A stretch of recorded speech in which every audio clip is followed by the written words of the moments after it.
Bonsoir à tous. À la une de ce journal, de nombreuses entreprises en détresse attendent toujours les mesures concrètes pour la relance de la croissance économique au Cameroun.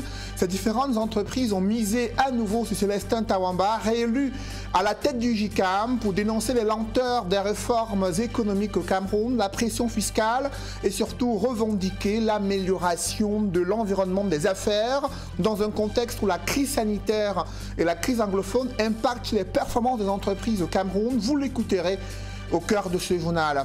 Et à l'international, la secte islamiste Boko Haram revendique l'enlèvement de plus de 300 personnes, essentiellement des élèves, au nord-ouest du Nigeria. Elle continue de montrer sa puissance et sa nuisance, malgré la mobilisation de la force multinationale en attente du bassin de l'Arcade, qui s'est mise en branle depuis plusieurs mois. On fait le point sur la lutte contre le terrorisme transfrontalier dans la page internationale du 20h.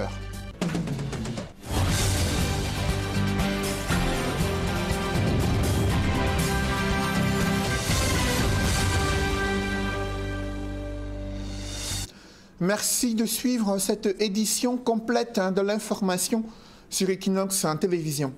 Environ 100 personnes sont décédées dans les trous miniers ces dernières années au Cameroun. Les victimes sont en majorité des enfants. Cette série noire d'incidents meurtriers est liée au refus des entreprises minières de restaurer les sites une fois l'exploitation achevée. Le code minier est ainsi transgressé. Malgré les suspensions de certaines entreprises incriminées, la société civile déplore le laxisme dans la stratégie de protection et de prévention contre l'exploitation illégale des mines au Cameroun. C'est une enquête signée Élisée Bogba et Marcelin Gansop. Ce sont les exploitants miniers comme ça qui causent énormément de troubles dans les lamentations d'un parent qui peine à digérer le décès de son fils de 12 ans, survenu le 13 septembre 2017, dans un puits minier abandonné à Kambele, dans l'arrondissement de Batouri. L'enfant est quitté de la maison à 10 h après dégrainer le maïs avec sa maman. Avec ses camarades, il jouait. Bon, ça, la maman croyait toujours comme l'habitude qu'il est là. L'enfant, c'est l'enfant. Et ils sont passés, ils étaient de passage. Courant que peut-être c'est 50 centimes ou 1 mètre, et ils ont vu l'eau. Finalement, quand lui il part là, c'était pour de bon. Et quand cet enfant rentre dans l'eau, il est rentré dans l'eau, c'est la boue. La boue était jusqu'ici. L'eau était au-dessus, la boue était par en bas. Et pour retrouver cet enfant, on a fait 2 jours, auquel j'ai payé 160 000 francs de plongeurs. Les premiers ont dit qu'ils ne peuvent pas arriver là-bas. C'est les seconds qui sont venus, ils ont dit qu'ils ajoutent de l'argent. J'étais obligé d'ajouter de l'argent parce qu'ils voulaient voir le corps de mon enfant. 3 ans après le drame, le tribunal de première instance de Batouri a condamné l'entreprise grecque Metallicon à verser 500 000 à la famille du défunt, plus 2 millions de francs CFA de dommages et intérêts. C'est cette entreprise qui a abandonné le trou, qui a ôté la vie au petit Sostin Samba. La décision rendue le 20 août 2020 l'a reconnu coupable des faits d'activités dangereuses et d'homicide involontaire. Un aboutissement qui n'a été possible que grâce à l'assistance juridique que le FODER a apporté à la famille. FODER ne peut pas mener cette dure tâche sans la participation des autres acteurs, notamment les journalistes que vous êtes. FODER continuera à sonner l'alarme, à informer les autorités, à mettre la pression sur les gouvernants pour que des mesures soient prises afin que les entreprises puissent restaurer les sites dont ils ont la responsabilité. Certes, cette condamnation ne fera pas revenir le petit Samba qui manque cruellement à sa famille. Mais c'est un signal fort à l'endroit des familles des nombreuses victimes des chantiers miniers ouverts et abandonnés dans plusieurs localités du pays. Et ce n'est pas un trou, il y a au moins plus de 17, il y a plus de 17 non fermés, non aménagés, à Batouri, à Kambele, auquel même le juge d'instruction a même fait une descente là-bas, par le concours de l'ONG FODER. Moi-même, après le décès de mon enfant, j'ai trouvé un fil à plomb. Moi, je suis parti, j'ai jeté ça à l'intérieur là-bas, j'ai ressort ça, mais vraiment c'est plus de 12 mètres, 15 mètres. Mais comment on peut garder les choses comme ça, pareil, à côté d'une ville, à côté d'un village, et les gens passent, ceux qui vont au champ.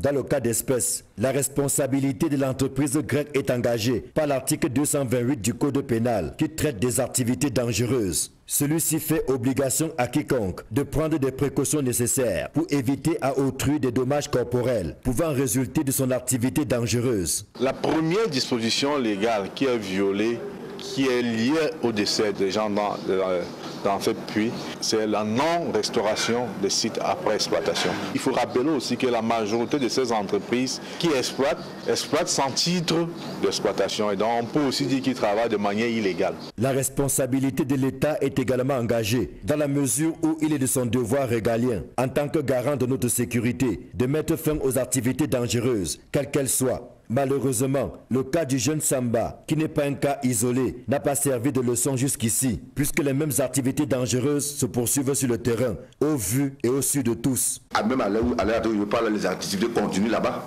Ça continue, non sécurisé toujours. Pas de balises, pas de signalisation, ce n'est même pas gardé, c'est comme ça, moi je vous dis. Même les trous auxquels, même là où mon enfant est mort là, c'est encore là jusqu'aujourd'hui. Et ce n'est pas un, c'est plus de 17. Et il faut qu'on continue de la même manière. Et les autorités connaissent, ils voient ça.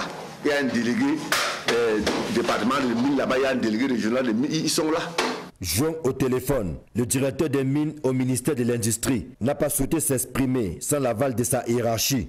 Néanmoins, il nous fait dire que dans le cas du petit Samba, l'entreprise incriminée avait été suspendue. Sauf que l'État, qui aurait dû porter plainte contre Métallicon pour activités dangereuses, s'est illustré par un mutisme et un laxisme qui font peser de lourds soupçons de complicité. Toute chose qui est contraire aux articles 2 et 9 du Pacte international relatif aux droits civils et politiques, lequel fait obligation à l'État de défendre le droit à la vie et à la sécurité des personnes. Au cours de cette semaine, nous avons eu l'information de 3 décès dans la région de l'Est, notamment 2 dans la zone de Kété et un autre dans la zone de Betaoya, dans un puits abandonné. Nous voudrons vraiment que les autorités prennent à bras le corps ce problème et d'exiger vraiment aux entreprises de refermer les trous. On ne peut pas puiser de l'or et laisser que nos enfants meurent et nos bêtes meurent. Selon une enquête du FODER, ce sont au moins 90 enfants qui ont perdu la vie ces 10 dernières années dans les puits miniers abandonnés par les entreprises dans les localités de Betare-Oya,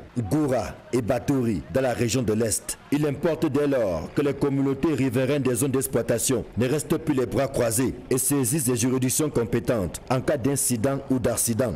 Et au cas où elles n'auraient pas gain de cause, qu'elles s'en remettent aux instances internationales sur la base du pacte international relatif aux droits civils et politiques, ainsi que la Charte africaine des droits de l'homme et des peuples, signée et ratifiée par le Cameroun. Ses pairs lui ont renouvelé leur confiance pour les 3 prochaines années. Célestin Tawamba, réélu avec plus de 95% à la tête du JICAM, le groupement interpatronal du Cameroun, dans un contexte de morosité économique où de nombreuses entreprises en détresse sont toujours dans l'attente des mesures concrètes pour la relance de la croissance économique, elle qui déplore la lenteur des réformes structurelles, la pression fiscale et l'impact désastreux de la crise sanitaire et la crise anglophone sur un tissu industriel encore embryonnaire. Le groupement interpatronal du Cameroun, le JICAM, dont son conseil d'administration et le bureau JICAM en action, réélu à la tête de cette instance patronale. Je vous invite à présent à suivre une attitude de Célestin Tawamba, président du JICAM, réélu pour un mandat de 3 ans à la tête de cette organisation patronale. Aujourd'hui, avec les membres de la liste JICAM à Nation Acte 2, que j'ai l'honneur de conduire, nous réitérons l'urgence de la nécessité pour notre pays de tout mettre en œuvre pour endiguer les reculs qui perdurent et répondre aux défis qui se profilent à l'horizon. Ce programme apporte modestement des pistes de solutions aux 3 axes qui symbolisent les échecs et les renoncements que je viens de rappeler. Il s'agit de la crise de confiance, de la crise d'investissement, de la crise de croissance. La crise de confiance est l'expression d'espoir déçu quant à la volonté d'engager des réformes structurelles d'envergure et de réunir ainsi les conditions d'un réel rebond de l'économie post-Covid-19. La crise d'investissement. Autre autre préoccupation du programme des Nations Unies pour le développement, c'est la situation qui prévaut dans le nord-ouest et le sud-ouest. Le PNUD évalue le cycle actuel de sa coopération avec l'État du Cameroun. Ce programme des Nations Unies entend intensifier sa collaboration avec le gouvernement en vue de réaliser de nombreux projets de développement dans des zones sensibles à travers le territoire national. D'autres précisions avec Sylvestre Hippolyte Zangao. Alors que le cycle de coopération actuel entre l'État du Cameroun et le Programme des Nations Unies pour le développement arrive à son terme en 2021, le PNUD s'engage déjà à axer une partie importante du prochain cycle de coopération sur la situation des régions en crise au Cameroun. Le plan va adresser les fragilités et la résilience des populations les plus vulnérables, particulièrement dans les zones affectées par les crises. Au niveau du sud-ouest, nous avons lancé cette année le plan de relèvement du nord-ouest et du sud-ouest. Ce plan va concerner le renforcement de la cohésion sociale, la reconstruction des infrastructures socio-économiques de base et aussi la revitalisation de l'économie locale. De manière globale, au Cameroun, il sera question de la mise en œuvre des outils qui promeuvent une transformation de l'économie, qui impulse une croissance durable, bâtie sur 4 piliers. La transformation structurelle de l'économie, le développement du capital humain et du bien-être, la promotion de l'emploi et de l'insertion économique, la gouvernance, la décentralisation et la gestion stratégique de l'État. Le cycle de coopération, qui arrive à son terme selon le gouvernement, a permis de mettre cela en perspective. Beaucoup a été fait dans tous les domaines. Le PNUD a mobilisé jusqu'ici 64 millions de dollars avec l'aide de certains pays.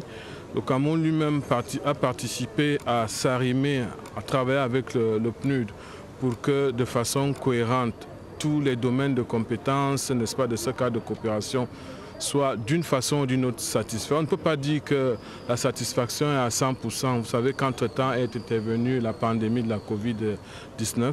Le PNUD compte renforcer son positionnement stratégique vis-à-vis du gouvernement camerounais, des organisations privées et des organisations de la société civile d'une manière adaptative pour relever les multiples défis auxquels le Cameroun est confronté. En bref, à présent, le Premier ministre était en plein cœur d'une des régions économiquement sinistrée et frappée de plein fouet par le conflit armé. La région du sud-ouest, le Premier ministre Joseph Dione-Ngouté s'est entretenu avec des chefs traditionnels après des attaques perpétrées contre certains de leurs collègues dans la région du sud-ouest. Ils avaient été enlevés et l'un d'entre eux est décédé en captivité. Une situation qui a provoqué la colère des populations et l'exaspération des autorités traditionnelles. La rencontre s'est déroulée à huis clos et le Premier ministre a exhorté les populations à être derrière le chef de l'État pour mettre un terme à la crise dans le nord-ouest et le sud-ouest. Et il a réitéré la disponibilité du gouvernement et la mobilisation des forces de sécurité et de défense à faire face à la menace terroriste et séparatiste dans la région du sud-ouest. Évoquons à présent l'insécurité également dans la ville de Douala à quelques jours des fêtes de fin d'année. Une fois la nuit tombée, des Camerounais vivent sur le qui-vive, notamment dans les principaux axes routiers de Douala. Faute d'éclairage public, les agressions se multiplient. Le vol des sacs est devenu un sport favori de certains brigands. Les agressions à main armée se multiplient. C'est le constat que font Cédric Chouna et Cédric Ndigne dans ce reportage. À moins de 10 jours des fêtes de fin d'année, la ville de Douala connaît un pic d'insécurité. À la nuit tombée, ce carrefour situé non loin de la mairie de Douala 2e devient le théâtre de larcins à répétition.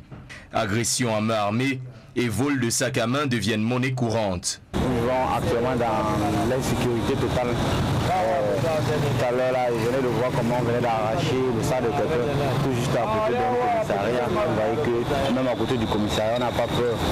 Les malfrats n'ont pas peur d'arracher le sac de quelqu'un. Donc, tout ce clairement que nous vivons dans l'insécurité totale. Je ne me sens pas vraiment en sécurité parce que même quand tu vois, j'ai l'écharpe comme ça, c'est pour cacher les cordes de mon sac au cas où quelqu'un pourrait l'arracher. Déjà, pas loin dans le quartier, il y a eu des agressions. Donc, En ces temps de fête, vraiment, chacun se protège le mieux qu'il peut. Les femmes ne sont pas les seules cibles durant ces agressions nocturnes. Au lieu-dit Carrefour Chelnebel et Terminus, il ne se passe pas une seule nuit sans que des cas d'agression ne soient signalés. Malgré la présence de caméras de surveillance dans certains axes routiers censés dissuader d'éventuels agresseurs. Les radars là, ça fonctionne. Je ne pense pas que ça fonctionne. Si ça fonctionne, c'est que c'est ma foi qui arrache les sacs des gens. La police a eu à maîtriser tout cela. Les populations crient leur ras-le-bol et appellent les forces de l'ordre à mettre sur pied des opérations coup de poing afin que la cité économique vive en sécurité. Ils devraient mettre l'accent sur les patrouilles, le rafle, le contrôle normal. Oui. Quand on les amène quelqu'un qui essaie de bien appliquer la loi qu'il faut pas seulement on amène quelqu'un, il a ses moyens, il négocie demain, il peut encore refaire la même chose. Il y a les brigands là qui se baladent. Donc si on est dans les quartiers, surtout New Bell, c'est un quartier vraiment qui fait peur, vu la délinquance et tout. Donc déjà, si la police pouvait sillonner, regarder déjà s'il y a des pickpockets peut-être quelque part et agir. En attendant, c'est sur le qui-vive et la peur au ventre que les Doualais s'apprêtent à entrer dans la mouvance des fêtes de fin d'année.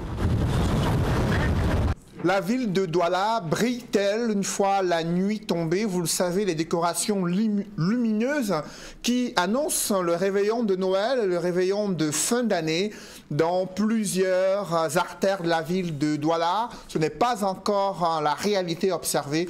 Des populations critiquent la lenteur dans la décoration lumineuse. D'autres estiment qu'il y a des priorités dans ce contexte de crise sanitaire et de difficultés rencontrées par les populations. Évocation avec Cédric Chouna et Kediara. Moins de 10 jours avant les fêtes de Noël, la ville de Douala fait ça difficile et affiche pâle figure. La remarque que j'ai faite par rapport à l'année passée, à l'heure-ci, je crois la ville était déjà décorée, surtout le carrefour là, c'était vraiment bien décoré. Les Doualais, habitués à voir leur ville illuminée en temps de fête, ne comprennent pas très bien pourquoi, cette année, la ville garde son visage des temps difficiles. Je ne sais pas pourquoi les gens qui sont en charge de décorer la ville n'ont pas pu mettre cela en place. Donc c'est vrai, ça inquiète et on a l'impression que nous, on n'est pas en fête ou bien on ne va pas fêter. C'est aussi bien quand on commence déjà à voir que c'est décoré et tout, ça nous égaye. Si dans les années antérieures, on a vu les grands axes de la ville de Douala briller aux couleurs des guirlandes lumineuses et multiformes, cette année, l'essentiel des décorations se trouve à Bonondjo, notamment au jardin qui fait face à la poste centrale. Les services du gouverneur et ses environs sont également éclairés aux couleurs des fêtes de fin d'année. À Douala 2e, il faut être chanceux pour tomber sur quelques vestiges de l'année dernière qui ne fonctionnent que par endroits. Un fait que les riverains collent à la situation économique précaire rendue complexe par la maladie à coronavirus. C'est comme si cette année, on n'a pas mis l'accent sur les fêtes de fin d'année, sur les décorations, des jeux de lumière, comme d'habitude. On ne peut plus prendre des moyens colossaux pour investir sur des trucs comme ça. Il y a la crise dehors, avec les maladies et autres. Il faut tout de même le préciser, des travaux d'embellissement de la ville ont été enregistrés dans de nombreux quartiers. Un peu de changement. On trace les parkings, on essaye d'arranger certains lampadaires qui n'éclairaient il y a de cela peut-être 8 mois. Pour ce qui est des fêtes de fin d'année, les riverains devront certainement faire avec leurs propres accessoires de décoration installés à l'intérieur de leur maison. Dans le reste de l'actualité, ça roule désormais sur du bitume entre Yaoundé et Ngomezap. Le tronçon a été aménagé à la suite des dénonciations d'Equinox en télévision. Les usagers apprécient l'aménagement routier, mais exhortent le gouvernement à réhabiliter l'axe Mbalmayo-Ngomezap par Mengeme, ce qui allégerait leur souffrance. Ils l'ont fait savoir dans ce reportage signé Joël Essengue et Aïk Cyril. Ça roule comme sur du velours. Sur l'axe Yaoundé-Ngomezap, par Mbankomo, Ngumu, Akono, Olama et autres. Tout est parti d'une dénonciation d'Equinox Télévision soucieuse d'abréger les souffrances des usagers de cette route à l'époque enclavée. J'avais suivi à la télé Equinox, on avait parlé de ça, on avait fait un débat concernant le projet de la route. J'ai dit que c'est tellement très bien parce qu'Equinox, moi je connais Equinox depuis mon enfance, Equinox travaille tellement très bien. Et vraiment, nous sommes vraiment très contents comme la route est déjà là. Au moment de la dénonciation, les contempteurs du régime avaient voué Equinox Télévision aux gémonies. Mais aujourd'hui, tous s'avouent le bitumage de cette route. Mais si les usagers des 100 km de route environ qui séparent Yaoundé de Ngomedzap peuvent désormais circuler aisément, ce n'est pas le cas pour ceux qui souhaitent rallier Ngomedzap par Mbalmayo et Mengueme. Ils ont encore du souci à se faire. La route passe par Olama mais pas par Mengueme. L'état de la route de Mengueme est encore trop accidenté, l'état de la route. Il manque seulement les routes du quartier là, parce que ce n'est vraiment pas facile. Le client vient même les propos de 2000. Tu ne peux pas aller au quartier parce que la route est vraiment mauvaise. On est obligé de travailler les petits 500 francs sur la route qui est un peu bonne comme ça. Notre problème pour le moment, c'est les petites routes des villages. Mais le reste, ça va. Cette route va jusqu'à Kribi, la cité balnéaire. Mais le linéaire qui dessert la localité de Ngomedzap est long de 50 km. Il a été construit après des dénonciations d'Equinox Télévision. Comme pour dire que là où Equinox passe, le développement suit. De Ngomedzap, dans le département du Nyon-Esso, Joël Essenge, Aïk Cyril, Equinox Télévision. Parlons à présent de la première session du Conseil communautaire de la concurrence dans la zone CEMAC. Cette session s'est tenue ce jour à Douala. Il s'agit d'un organe technique de la commission de la CEMAC qui sera chargé de statuer en matière de concurrence des entreprises dans la zone de la communauté économique et monétaire d'Afrique centrale en procédant à des enquêtes mais également des instructions sur toute question liée à la concurrence qui pourra lui être soumise par des organisations professionnelles ainsi que des organisations des consommateurs. Et cela porte éventuellement sur des cas de concurrence déloyale dans la zone CEMAC qui pourraient aboutir à des propositions de réforme législative. À cet effet, je vous invite à suivre les experts de la CEMAC qui travaillent au sein de ce Conseil communautaire de la concurrence. Michel Nyama, commissaire au marché commun de la CEMAC, et Juliette Egoué, qui est l'une des techniciennes conseillères, notamment pour le marché communautaire.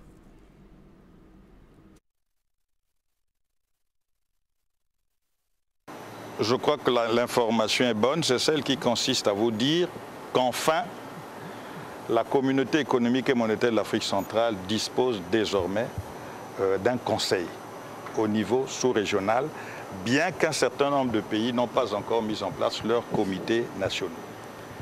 C'est déjà un grand pas parce que nous avions un certain nombre d'entreprises qui évoluent dans notre espace et qui doivent évoluer en tenant compte de la stricte application des règles d'une saine concurrence. Ça c'est de 1 et de 2, mais de continuer à assurer également la protection des consommateurs dans notre espace. Comme vous pouvez le constater, dès cette première session, nous avons un certain nombre de dossiers que nous allons traiter tout à l'heure et qui concernent effectivement cela. Cette session inaugurale revêt toute son importance parce que, comme vous le savez, on est dans un espace économique. Il faut absolument le réguler. Et c'est cela en économie. Voilà ce que je pourrais vous dire en mots préliminaires. Car pour le reste des détails, vous comprendrez cela à travers les premiers résultats qui sortiront de cette première session. Où en est la... C'est un organe technique de la commission de la CEMAC. Un organe qui est en charge de la mise en œuvre de la réglementation communautaire sur la concurrence qui a été révisée en 2019, donc à travers l'adoption d'un règlement par le Conseil des ministres de l'Union économique de l'Afrique centrale. Et donc, en termes de mise en œuvre, cette première session illustre bien que les textes communautaires sont mis en place et l'organe regroupe les experts des différents États membres. Et c'est un organe, un dispositif technique qui permet de s'assurer que les règles de concurrence sont bien appliquées. C'est un organe en réalité qui est en charge de mener des enquêtes au niveau des États membres, de s'assurer que les entreprises ne mettent pas en œuvre des pratiques anticoncurrentielles. Et bien entendu, les pratiques anticoncurrentielles sont préjudiciables à l'économie. Et c'est un instrument qui permet d'encadrer la libéralisation. Puisque nous avons opté pour la libéralisation, il faut des dispositifs qui permettent de s'assurer que cette libéralisation permettra d'atteindre les objectifs escomptés. Où en est l'Afrique avec l'implémentation du vaccin contre la pandémie du Covid-19 ? L'Organisation mondiale de la santé interpelle sur les difficultés financières, logistiques et les réticences qui pourraient plomber toute action visant à lutter contre la propagation du Covid-19 sur le continent africain. D'autres précisions avec Nadine Yambou. Dans la course mondiale au vaccin contre le coronavirus, le continent africain est loin de remporter la bataille, affirme l'OMS. Les facteurs culturels, religieux et le fait que beaucoup d'Africains jusqu'ici refusent toujours de croire à l'existence de ce virus risquent de plomber tous les efforts de recherche et la campagne de vaccination de masse qui s'annonce. En plus du manque de moyens financiers et logistiques, l'Organisation mondiale de la santé déplore le faible niveau de préparation des États africains pour cette opération. Seul un tiers dispose des plans adéquats et élaborés pour les ressources et le financement sur les 47 pays de la région Afrique de l'OMS. Tenez par exemple, l'agence onusienne évalue le coût du déploiement du vaccin auprès des populations cibles à 5,7 milliards de dollars, avec des coûts supplémentaires de près de 20% pour le matériel. Or, d'après les prévisions de l'OMS, 3% de la population africaine devrait être vaccinée d'ici mars 2021 et 20% d'ici la fin d'année 2021. Si l'OMS reconnaît que l'Afrique de manière générale est moins touchée par la menace, des mesures urgentes devraient être prises au regard des mutations du virus et la résurgence de la maladie dans certains pays d'Afrique. Dans son discours d'investiture, le président ivoirien Alassane Ouattara annonce l'arrivée des premiers vaccins au mois d'avril 2021. En Afrique du Sud, où on enregistre le plus fort taux de contamination sur le continent, 3 essais cliniques sont actuellement en cours. Il est question de tester l'efficacité du vaccin qui sera administré à la population d'ici mi-2021. Le pays, en effet, compte vacciner 30 à 40% de sa population. Comme l'Afrique du Sud, le Kenya participe également aux essais de vaccins. Le Maroc, pour sa part, compte lancer la campagne de vaccination avant la fin de l'année 2021. Le Nigeria cible 44 millions de personnes dans les jours qui viennent. Ceci après l'adoption d'un protocole par des chercheurs. Au Sénégal, c'est le corps médical, les personnes âgées et les patients souffrant de comorbidités qui seront les premiers bénéficiaires du vaccin. La stratégie vaccinale est la même en Égypte, qui vient de réceptionner 50 000 doses de vaccin pour lutter contre la deuxième vague marquée par une hausse des cas de contamination. Toujours dans ce chapitre international, l'ex-président centrafricain François Bozizé accepte l'invalidation de sa candidature. Cependant, il appelle l'opposition à faire front commun contre Faustin Archange Touadéra, président sortant et candidat à sa propre succession. Pendant ce temps, au Nigeria, la secte islamiste Boko Haram revendique l'enlèvement de plus de 300 écoliers, un kidnapping qui intervient dans le nord-ouest du pays, qui était jusqu'ici exempt, qui était jusqu'ici épargné par les attaques terroristes. La mouture internationale est signée Gladys Sidié. C'est une action spectaculaire menée par Boko Haram au Nigeria. Selon les autorités, 333 écoliers ont été kidnappés à Kankara. Mais il pourrait être plus de 500 d'après des ONG. Enlèvement revendiqué par Boko Haram qui rappelle celui des lycéennes de Chibok dans l'état du Borno en 2014 où 276 jeunes filles avaient été kidnappées. Ce nouveau rapt a eu lieu loin du fief de Boko Haram, ce qui fait penser aux autorités nigérianes que les assaillants se sont associés aux bandits du nord-ouest du pays qui auraient prêté allégeance à Aboubakar Shekau. Ce rapprochement serait le signe d'une expansion de Boko Haram dans les régions de l'ouest du Nigeria par l'intermédiaire de réseaux de groupes armés locaux bien implantés. Il s'agit là du premier enlèvement de cette ampleur à l'ouest du Nigeria, jusque-là épargné par les menaces djihadistes.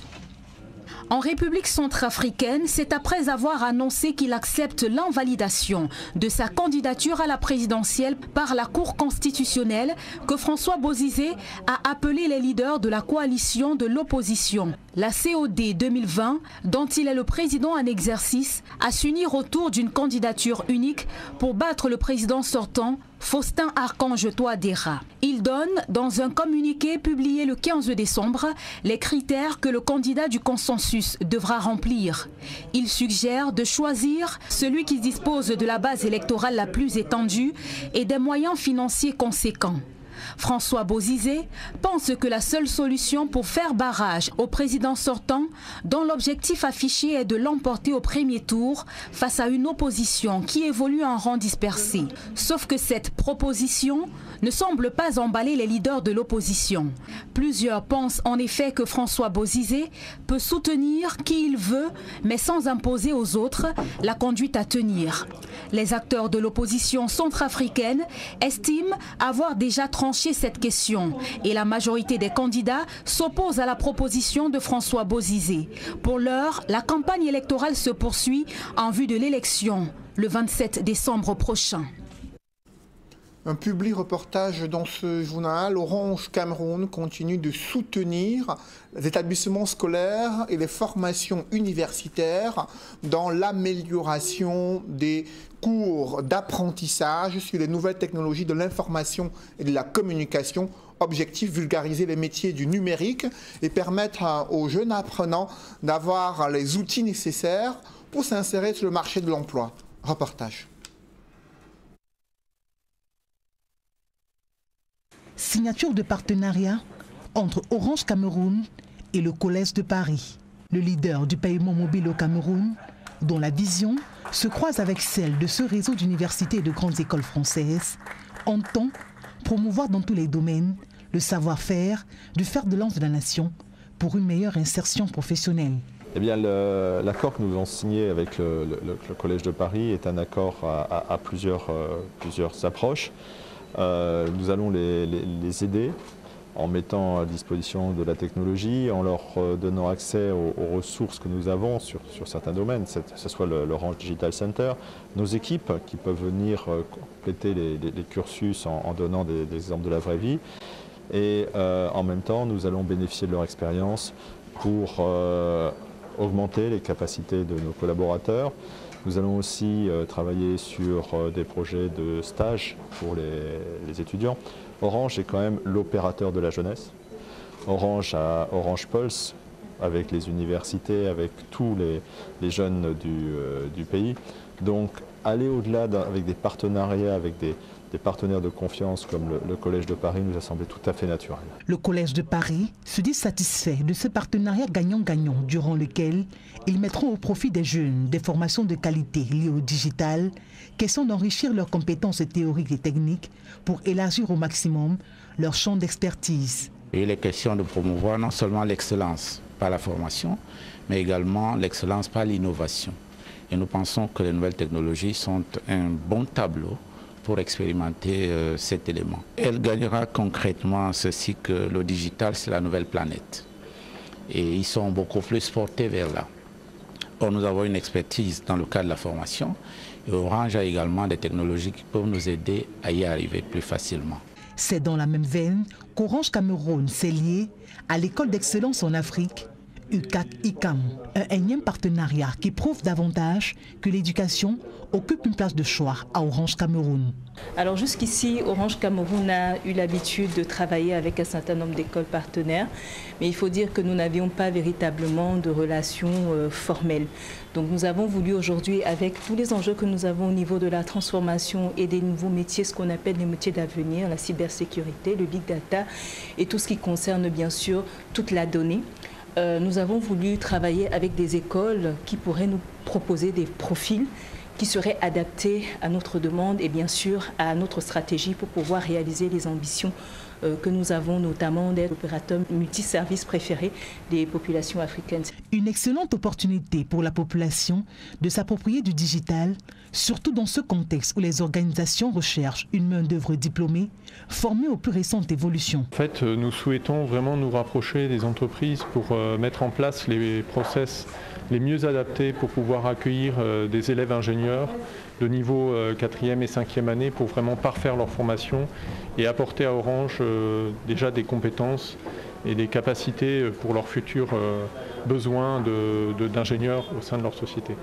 Par cette matérialisation de coopération avec ces grandes écoles, Orange Cameroun bataille ainsi à réduire au maximum le taux de chômage qui prend des proportions inquiétantes dans le pays. Orange. Mesdames, Messieurs, c'est la fin de ce journal. Merci de l'avoir suivi.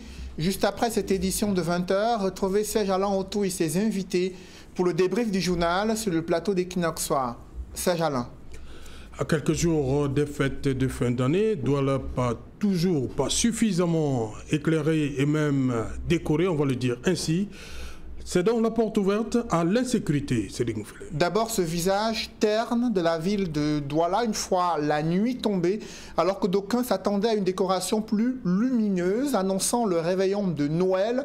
Après une année difficile, les Camerounais, vous les avez entendus réagir dans le reportage, ils font le constat que dans plusieurs quartiers de Douala, qui étaient en 2019 décorés déjà à cette heure, ce n'est pas le même visage lumineux qui est observé à cette heure-ci. Certes, le quartier administratif de Douala, Bonanjo, une partie du centre commercial ont vu des décorations être placées, mais dans le reste de la ville, c'est encore l'attente et l'inquiétude des populations. À cela s'ajoute le problème d'éclairage public qui se pose avec acuité dans plusieurs artères de Douala. Cela permet à des brigands, des bandits de mener leur forfait au grand désarroi des populations. C'est Alain. Voilà, madame, monsieur, c'est donc l'essentiel. L'Equinox Soir, deuxième partie. Bonne soirée à vous, Cédric. Bonne soirée à vous, Serge Alain. Rendez-vous demain. 20h.